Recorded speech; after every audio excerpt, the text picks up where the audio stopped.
Meus irmãos, vamos abrir a nossa Bíblia em Isaías, no capítulo 53. Nós vamos ler alguns versículos da palavra do Senhor. Isaías, capítulo 53, diz assim a palavra do nosso Deus. Quem deu crédito à nossa pregação? E a quem se manifestou o braço do Senhor? Porque foi subindo como renovo perante ele e como raiz de uma terra seca. Não tinha beleza nem formosura, e olhando nós para ele, não havia boa aparência nele para que o desejássemos. Era desprezado e o mais rejeitado entre os homens, homem de dores e experimentado nos sofrimentos. E como um de quem os homens escondiam o rosto, era desprezado, e não fizemos dele caso algum. Verdadeiramente ele tomou sobre si as nossas enfermidades, e as nossas dores levou sobre si. E nós o reputávamos por aflito, ferido de Deus e oprimido. Mas ele foi ferido por causa das nossas transgressões e moído por causa das nossas iniquidades. O castigo que nos traz a paz estava sobre ele, e pelas suas pisaduras fomos sarados. Amém. Vamos orar, irmãos. Senhor, em nome de Jesus, nos perdoe os pecados. E nesse momento de estudo bíblico, nos dê a bênção, nos dê a graça de entendermos a Tua palavra, ao mesmo tempo que nos dê também graça para recebermos a Tua palavra com fé, com docilidade, com reverência, com humildade, em nome de Jesus, para a Tua glória, Senhor, e para o nosso bem, no Senhor Jesus e na graça do Espírito. Assim oramos e agradecemos em Cristo. Amém e amém. Irmãos, vamos fazer hoje a lição de número 6 do nosso Catecismo Ortodoxo. Semana passada, nós estudamos a lição 5, que entrou já na segunda parte do Catecismo Ortodoxo, que é a parte que trata da libertação. Nós temos estudado desde o primeiro dia, na introdução ainda, nas primeiras questões do Catecismo, que nosso consolo está no Senhor Jesus, que nós pertencemos a Cristo na vida e na morte, e que Ele morreu por nós, pagou por nossos pecados, o Espírito Santo habita em nós, nos sela para o dia da redenção e nos move para que nunca nós desistamos, mas perseveremos em Cristo Jesus. E tudo que acontece conosco no final é para o nosso bem, em honra e glória ao Senhor. Então nós temos o consolo unicamente em Cristo. A pergunta seguinte do Catecismo diz o que nós precisamos saber para ter este consolo, mostrando que o consolo do Evangelho não é na ignorância, mas é no conhecimento. E eu preciso saber de 3 verdades. Primeiro, que eu sou um pecador, miserável, eu preciso conhecer a minha miséria. Em segundo lugar, preciso conhecer que Cristo é a minha libertação, a minha salvação. E, em terceiro lugar, responder a isso, então, em gratidão. Nós temos observado aí já, então, que todo o catecismo vai tratar exatamente desses 3 assuntos. Miséria, libertação e gratidão. Na primeira parte do catecismo, nós falamos sobre a nossa miséria. Mostramos que eu conheço a minha miséria pela lei de Deus, que é uma lei santa que exige absoluta obediência perfeita desde o coração. E Jesus resumiu a lei em 2 mandamentos: amar a Deus sobre todas as coisas, de todo o coração, alma, entendimento, e ao próximo como a si mesmo. E vimos que nós não obedecemos isso, e mesmo as nossas melhores obras, na verdade, são injustas, porque não são realmente originadas no amor a Deus, perfeito e sincero, mas sempre dedicadas a algum ídolo, e o nosso amor ao próximo também não é perfeito. Nós vimos, então, que nós somos miseráveis pecadores, merecemos isso, porque Deus criou o homem perfeito, mas o homem deliberadamente escolheu essa maldade.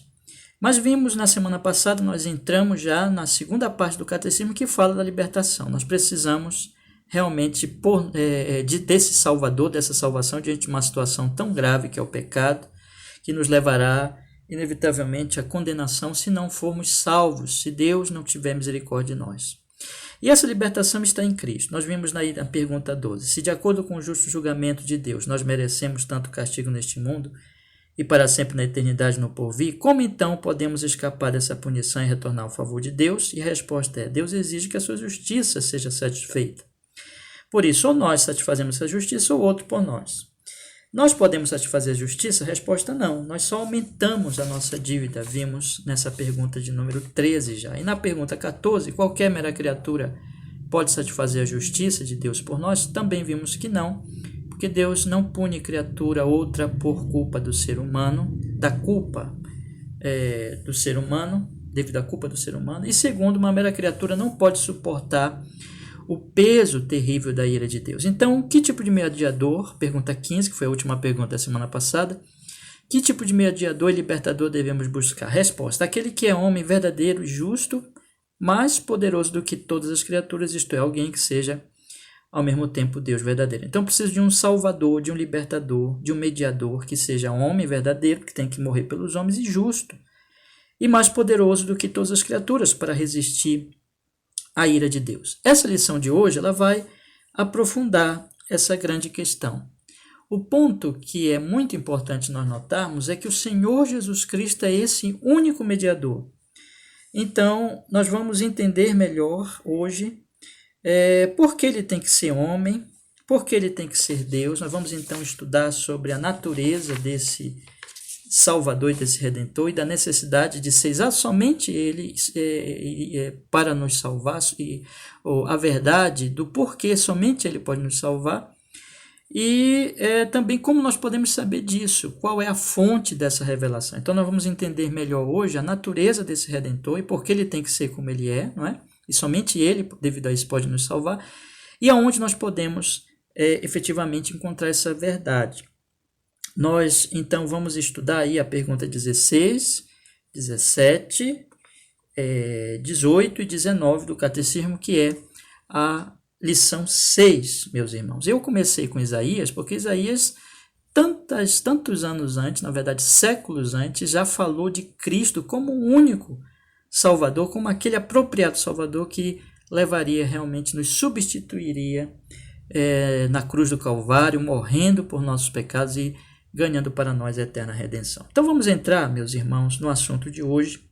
A primeira pergunta é: por que ele deve ser homem verdadeiro e justo? Qual o motivo disso? Porque tem que ser homem, verdadeiramente homem, e não somente homem, mas também justo. A resposta é: ele deve ser homem verdadeiro porque a justiça de Deus exige que a natureza humana que pecou pague pelo seu pecado. Isso nós vemos em Romanos capítulo 5. Eu convido meus irmãos a lerem comigo, por favor, esse texto. Romanos capítulo 5, versículo 12. A palavra do Senhor, ela nos diz assim, Romanos 5, 12, diz a palavra de Deus: portanto, como por um homem entrou o pecado no mundo, e pelo pecado a morte, assim também a morte passou a todos os homens, por isso que todos pecaram. Veja que o pecado é da humanidade, e o pecado entrou por um homem. No versículo 15 diz: mas não é assim um dom gratuito como a ofensa. Porque se pela ofensa de um morreram muitos, e muito mais a graça de Deus e o dom pela graça, que é de um só homem, Jesus Cristo, abundou sobre muitos. Da mesma maneira, então, como por um homem entrou o pecado, por um homem vem a salvação, vem a libertação. Então, tem que ser homem. Lá em 1 Coríntios, capítulo 15, versículo 21, a palavra do Senhor nos diz assim, meus irmãos. 1 Coríntios, capítulo 15, versículo 21. Porque assim como a morte veio por um homem, também a ressurreição dos mortos veio por um homem. Então, por um homem entrou, por um homem tem que sair, não é? Por um homem a morte entrou, por um homem ela tem que ser vencida pela ressurreição. Então não pode ser uma criatura outra qualquer, um anjo ou um animal, mas tem que ser homem, porque o pecado é da humanidade. A justiça de Deus exige que a natureza que pecou pague, a natureza humana que foi que pecou, pague pelo pecado dela. E Hebreus capítulo 2, versículo 14 ao 16, é um texto que esclarece ainda melhor essa questão da necessidade, meus irmãos, de ser realmente um homem para trazer a nós essa bendita libertação. Abra comigo, por favor, a sua Bíblia, em Hebreus capítulo 2, versículos do 14 ao 16, diz assim a palavra do Senhor. E, visto como os filhos participam da carne e do sangue, também ele participou das mesmas coisas, para que pela morte aniquilasse o que tinha o império da morte, isto é, o diabo, e livrasse todos os que com medo da morte estavam por toda a vida sujeitos à servidão. Porque, na verdade, ele não tomou os anjos, mas tomou a descendência de Abraão. Por isso convinha que em tudo fosse semelhante aos irmãos, para ser misericordioso e fiel ao sumo sacerdote, naquilo que é de Deus, para expiar os pecados do povo, porque naquilo que ele mesmo, sendo tentado, padeceu, pôde socorrer os que são tentados. Então, não foi diz o texto aqui no versículo 14, que ele, como os filhos participam da carne e sangue, ele também tem que participar para que pela morte aniquilasse o império da morte, que é do diabo, né, que é o diabo, que tinha o império da morte, que é o diabo. Livrasse os que com medo estavam, então, debaixo dessa servidão. Então, não tomou anjos, teve que se tornar homem. Ele não se tornou anjo, mas homem, para que ele pudesse, então, morrer pelos homens. Então, ele teve que participar de tudo que era realmente humano. Então, isso faz parte da exigência, subentende-se, portanto, da justiça divina, que diz que um homem tem que morrer pelos homens. Então, tem que ser homem e verdadeiramente homem. Esse nosso mediador precisa ser verdadeiramente homem. Mas precisa não somente ser homem, mas justo também. Por quê? Ele deve ser homem e justo, porque alguém que por natureza já é pecador nunca poderia pagar pelos pecados de outro. E já que estamos em Hebreus, vamos aproveitar Hebreus capítulo 7, versículo 26, a palavra do Senhor nos diz assim: porque nos convinha tal sumo sacerdote, santo, inocente, imaculado, separado dos pecadores e feito mais sublime do que os céus, que não necessitasse, como os sumos sacerdotes, de oferecer cada dia sacrifícios, primeiramente por seus próprios pecados e depois pelos do povo, porque isto fez ele uma vez, oferecendo-se a si mesmo. Então nós temos aqui que os sacerdotes antigos, eles tinham que primeiro buscar o perdão, a expiação dos seus próprios pecados para depois do povo. Na verdade, tudo aquilo era um tipo, não é? Que apontava para aquele que é santo, inocente, imaculado, sumo sacerdote, versículo 26, que é o próprio Cristo. Os sumos sacerdotes antigos, eles tinham necessidade de oferecer a cada dia sacrifício, primeiramente por seus próprios pecados, depois pelos dos outros. Então, tudo aquilo apontava para o único que realmente é o sumo sacerdote de fato, que é o Senhor Jesus, e ele é perfeito, ele não tem pecado. Em 1 Pedro, capítulo 3, versículo 18, a palavra de Deus, ela nos diz assim: porque também Cristo padeceu uma vez pelos pecados, o justo pelos injustos, para levar-nos a Deus, mortificado, na verdade, na carne, mas vivificado pelo Espírito. Temos aqui que o Senhor Jesus era justo, morreu pelos injustos, porque só um justo pode morrer pelos injustos. Afinal, não tem sentido que um injusto, pecador, possa morrer e salvar outro pecador, se ele não pode salvar nem a si mesmo, ele está em dívida. Como é que ele vai pagar a dívida dos outros? Não tem sentido, evidentemente. Então, a justiça de Deus exigia que fosse homem, porque homem tem que morrer por homens e resolver o problema da humanidade, mas mais que um homem completamente justo. Mas a pergunta 17 avança mais um pouco e diz assim: porque ele também deve ser Deus verdadeiro?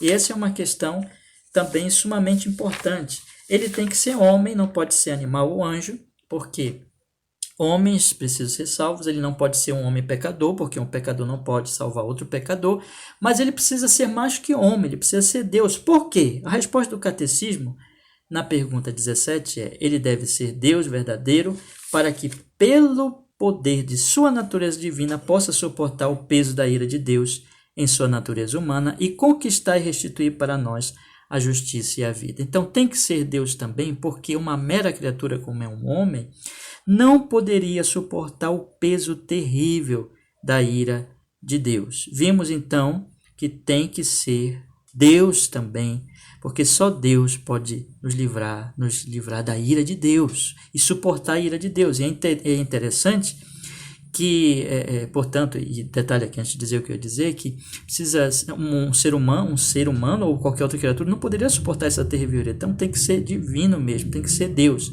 Mas o catecismo, é isso que eu ia dizer há pouquinho, ele esclarece dizendo assim: ele deve ser Deus verdadeiro, para que pelo poder de sua natureza divina possa suportar o peso da ira de Deus em sua natureza humana, porque Cristo, o homem, né, morreu na cruz, ou seja, ele em sua natureza humana suportou esta ira terrível por causa da sua natureza divina. Então, esse é um detalhe muito importante que o catecismo esclarece para nós. Lá em João 3,16, aquele grande e conhecidíssimo texto que diz, não é? Porque Deus amou o mundo de tal maneira que deu seu Filho, Filho de Deus, a segunda pessoa da Trindade. Segundo aos Coríntios, capítulo 5, versículo 21, a palavra do Senhor diz assim, vamos ler também, por favor, segundo aos Coríntios, capítulo 5, versículo 21, diz a Sagrada Escritura: aquele que não conheceu o pecado, fez pecado por nós, para que nele fôssemos feitos justiça de Deus. É justiça de Deus, é algo divino ali que está acontecendo. Então tem que ser Deus. Mas um texto sumamente esclarecedor, que não está aqui inserido no Catecismo Ortodoxo, mas é muito importante nós também lermos nesse momento, é o texto que está lá em Naum, no capítulo 1, versículo 6. É um texto realmente muito interessante, muito esclarecedor sobre essa questão, que uma mera criatura não pode suportar a terrível ira de Deus. Então, quem parará, diz o versículo aqui, Naum, capítulo 1, verso 6, quem parará diante do seu furor? E quem persistirá diante do ardor da sua ira? A sua cólera se derramou como um fogo, e as rochas foram por ele derrubadas. Então, precisava que ele fosse Deus também. Nós precisamos de um mediador que seja homem, porque tem que morrer pelos homens, justo, porque um justo precisa ser justo para que pague o preço pelos pecados injustos, mas tem que ser mais que homem justo, tem que ser Deus também, porque ele deve ser Deus verdadeiro. Resposta do catecismo: para que pelo poder de sua natureza divina possa suportar o peso da ira em sua natureza humana e conquistar, restituir para nós a justiça e a vida, porque a ira divina é terrível. Como diz Naum, quem parará diante do seu furor? Quem persistirá diante do ardor da sua ira? A sua cólera se derramou como um fogo, e as rochas foram por ele derrubadas. Então a mera criatura não poderia suportar esta ira e ainda ganhar justiça e vida para os outros homens. Precisa ser Deus para que possa, em sua natureza humana, como diz o catecismo, conquistar, restituir esta justiça e vida por resistir, suportar o peso da terrível ira de Deus. A pergunta 18 avança, logicamente, apresentando-nos a seguinte questão: mas que mediador é esse que ao mesmo tempo Deus é Deus verdadeiro e homem verdadeiro e justo? Então a questão é o seguinte: ele precisa ser homem, ele precisa ser homem justo, ele precisa ser também Deus. Quem está qualificado? Quem é esse? Então nós falamos aqui, a natureza do Salvador tem que ser essa, precisa ser homem, justo e divino. Quem é o único que pode ser vamos dizer assim, classificado, e digo com reverência, usando essa expressão, não é, como o Deus homem? Quem é ele? Mas que mediador é esse que ao mesmo tempo Deus verdadeiro e homem verdadeiro e justo? Veja que o catecismo ele está apresentando a necessidade de um Salvador, como ele tem que ser, qual a natureza desse Salvador para realmente poder nos salvar, poder mediar, desse mediador, e aponta que esse único que realmente satisfaz essas características, enfim, gloriosas, não é? Acima de qualquer criatura, quem é? É Jesus. Então, resposta. Vou fazer a pergunta de novo. Mas que mediador é esse que ao mesmo tempo ao mesmo tempo Deus verdadeiro e homem verdadeiro e justo? Resposta: o nosso Senhor Jesus Cristo, o qual para nós foi feito por Deus sabedoria, justiça e santificação e redenção. Quem é ele? Ora, Mateus capítulo 1, versículo 21 ao 23, nos diz assim a bendita palavra do nosso Senhor, Deus Todo-Poderoso. Mateus 1, 21. E darás-lhes um filho e chamarás o seu nome Jesus, porque ele salvará o seu povo dos seus pecados. Jesus, quer dizer Salvador. E tudo isto aconteceu para que se cumprisse o que foi dito da parte do Senhor pelo profeta, dizendo: eis que a virgem conceberá e dará à luz um filho, e chamarão o seu nome Emanuel, que traduzido é Deus conosco. Emanuel, que traduzido é Deus conosco. Louvado seja o Senhor. Veja que ele nasceu de uma virgem, não é? Então ele é homem, não é? Que nasce de mulher é homem, mas ele não é só homem, ele é Deus homem, ele é o Emanuel, ele é o Deus conosco.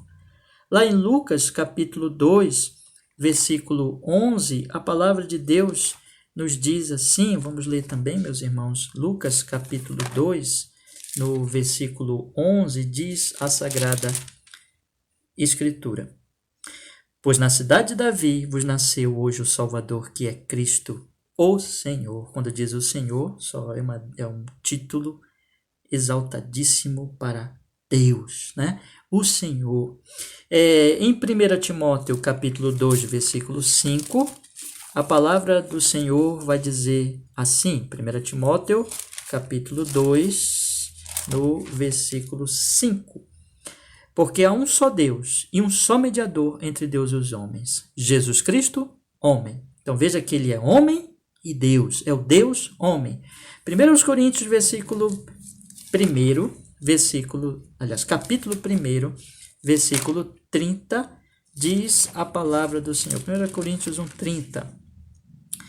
Mas vós sois dele em Jesus Cristo, o qual para nós foi feito por Deus sabedoria e justiça e santificação e redenção. Meus irmãos, só luz Cristo, só Jesus pode nos salvar, porque só ele é Deus e só ele é Deus homem. Só ele é homem justo e mais que homem, Deus. Ele é Deus, homem. Olhe para Jesus, você só pode ser salvo por Cristo Jesus. Ele é suficiente, ele veio a esse mundo, ele é justo, ele nunca pecou, ele pôde pagar pelos pecados de pecadores como você, e ele pôde resistir a essa ira, porque ele não somente é homem justo, mas ele é Deus, e pôde resistir à ira terrível de Deus. Agora, a pergunta 19 é: como você sabe disso? Veja que o catecismo é sempre num tom muito pessoal, né? Então ele pergunta: como você sabe disso? Aqui é maravilhoso, porque em poucas palavras ele apresenta a verdade de que Cristo está por toda a Bíblia e é pela revelação especial que é a Bíblia, que é a Escritura, que eu conheço Cristo. Então, como você sabe disso? Resposta: como é que eu posso ter esse conhecimento salvífico? Como eu posso ter esse entendimento? Aonde eu encontro essa revelação? É uma revelação especial. Essa revelação especial, como outros documentos reformados vão dizer, vão mostrar, está na Escritura, apontando para o sola Escritura. Chegamos aqui então à verdade de que o solos Cristo só é conhecido quando nós também acreditamos e entendemos o sola Escritura. Somente a Escritura é essa revelação. Resposta: como você sabe disso? Resposta: pelo Santo Evangelho que o próprio Deus começou a revelar já no paraíso. Depois ele o proclamou pelos santos patriarcas e profetas e o prefigurou pelos sacrifícios e outras cerimônias da lei. E finalmente o cumpriu por meio do seu Filho amado. Então esse bendito evangelho eu já conheço no início. Quem pregou esse evangelho pela primeira vez na história foi o próprio Deus. Logo imediatamente após a queda, nós temos o proto-evangelho, a primeira pregação do evangelho que está lá em Gênesis 3,15. Quando o catecismo diz assim: pelo santo evangelho que o próprio Deus começou a revelar já no paraíso.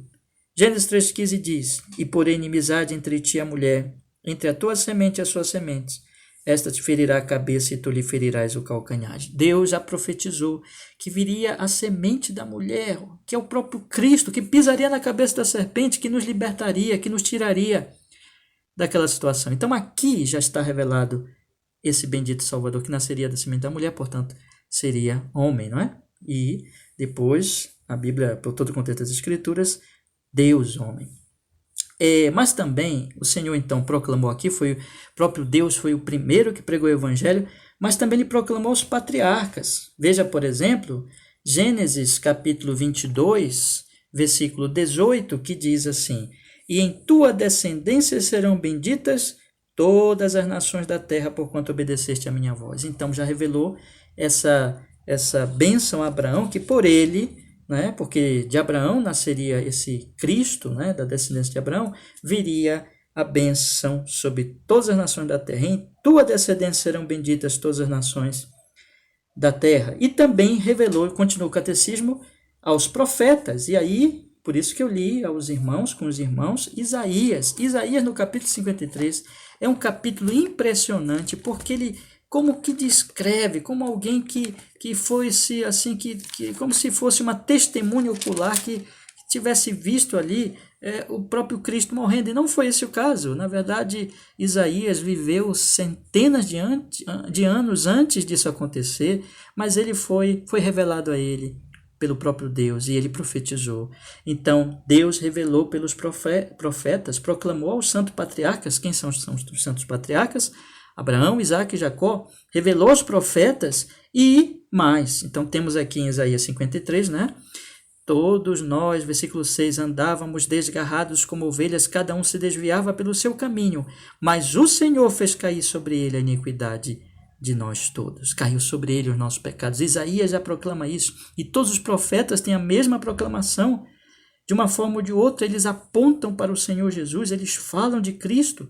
Mas mais que isso, temos visto já, que já sabemos disso pelo proto-evangelho, proclamado pelo próprio Deus no paraíso, pelas palavras dos patriarcas que Deus proclamou a eles, pelas palavras dos profetas que Deus proclamou a eles também sobre Cristo, e mais, diz o Catecismo Ortodoxo, e o prefigurou pelos sacrifícios e outras cerimônias da lei. Então aqui está mais uma forma que Deus trouxe essa revelação, através da qual Deus trouxe essa revelação.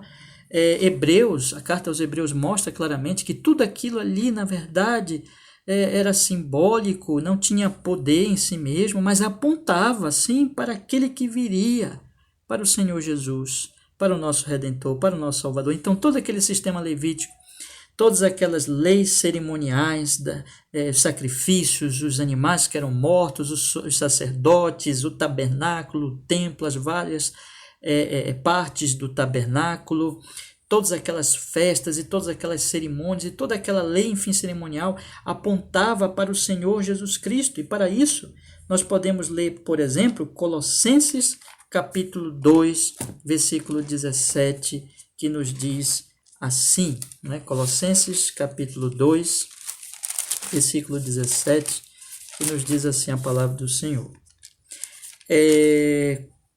Vou ler do 16 para nós pegarmos aí o contexto, né? Portanto, ninguém vos julgue, Colossenses 2,16. Portanto, ninguém vos julgue pelo comer, pelo beber, ou por causa dos dias de festa, ou da lua nova, ou dos sábados, que são sombra das coisas futuras, mas o corpo é de Cristo. Então, aquilo era sombra, aquilo não era ainda a realidade, mas apontava para a realidade, não é? Então, o catecismo diz assim, essas cerimônias prefiguravam, e prefigurou pelo sacrifício e outras cerimônias da lei, e finalmente o cumpriu por meio do seu Filho amado, ou seja, então o proto-evangelho já está lá no paraíso, Gênesis 3,15, o evangelho foi revelado aos patriarcas, o evangelho foi revelado aos profetas, o evangelho foi prefigurado em todas as leis e cerimoniais, mas Cristo veio e revelou este evangelho em sua plenitude, por isso que Paulo diz que essas coisas anteriores, essas cerimônias eram sombras, mas o corpo é de Cristo. Aquilo é sombra, mas aí veio o corpo. Ninguém olha mais para a sombra, né? Quando pode até a sombra da pessoa pode ali ser perceptível para nós, antes da própria nós enxergarmos o corpo da pessoa, mas depois que chegou a pessoa, ninguém olha mais para a sombra. Cristo é o corpo. Cristo é aquele do qual falava essas sombras, apontava essas sombras, mas ele é o Cristo, ele é o próprio, ele é a nova aliança, ele trouxe a nova aliança que era prefigurada e que estava sendo revelada no Antigo Testamento, mas ele é o Redentor, ele é o mediador da nova aliança, ele é o Salvador. Portanto, tudo isso eu tenho na Bíblia. Então, meus irmãos, essa lição ela é tão preciosa porque ela diz o seguinte: eu preciso de um mediador que seja homem, porque tem que ser homem para resolver o problema dos homens. Mas ele não pode ser somente homem, ele tem que ser justo, porque um injusto não pode salvar outros injustos. E ele tem que ser mais do que homem justo, ele tem que ser Deus, porque somente Deus pode suportar a terrível ira de Deus. A pergunta é: quem é esse? Jesus. Jesus que nasceu da mulher, portanto homem. Jesus que não somente é homem, mas é Deus. Então, portanto, nós temos que olhar somente para Ele. Mas aonde nós vamos conhecer essa verdade? Resposta: na Bíblia, na palavra, na revelação especial. Eu só conheço o solos Cristo se eu tenho entendimento do sola Escritura. É na Escritura que eu vou ter esse conhecimento. Portanto, meus irmãos, eu gostaria de dizer a você, meu caro amigo que me ouve, se você ainda não é um crente, você está no mundo perdido, seus pecados pesam sobre você, mas Cristo é o Salvador suficiente. Procure conhecê-lo, procure ouvir uma pregação fiel, que é conforme a Bíblia, que é a revelação sobre ele, que é a palavra dele a você, e leia a sua Bíblia e medite.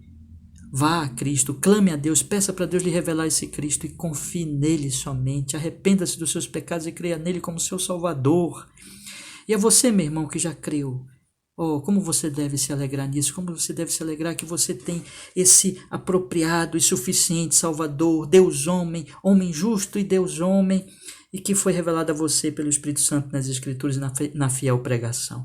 E o que você deve fazer? Procurar conhecê-lo mais, porque quanto mais você o conhece, mais você é grato e mais você vive uma vida piedosa. E eu queria lhe incentivar, portanto, a vocês que não são crentes, procurem conhecer Jesus, procurem crer nele para serem salvos.